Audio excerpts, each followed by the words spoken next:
Magandang araw sa lahat.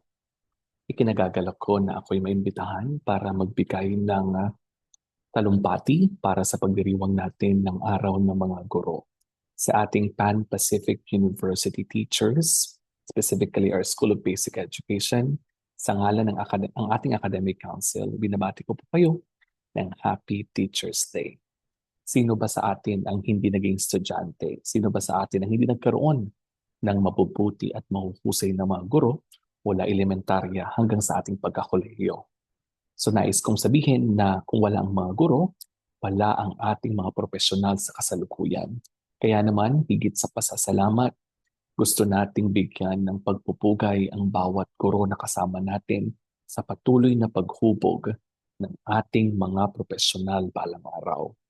Sa bawat puyat, sa bawat pagod, nariyan ang passion at purpose ninyo para patuloy na magbigay ng kaalaman at hubugin ang pagiging mabuting tao o nilalang ng ating mga mag-aaral. Sana patuloy tayong magkaroon ng lakas ng loob at pangangatawan sa pamamagitan, syempre ng motibasyon na nakikita natin sa araw-araw ang mga ngiti ng ating mga estudyante, ang pagsasabi ng salamat po, natuto po ako sa inyo at iba pang mga masasaya at magagandang mga salita na namumutawi sa ating mga mag-aaral.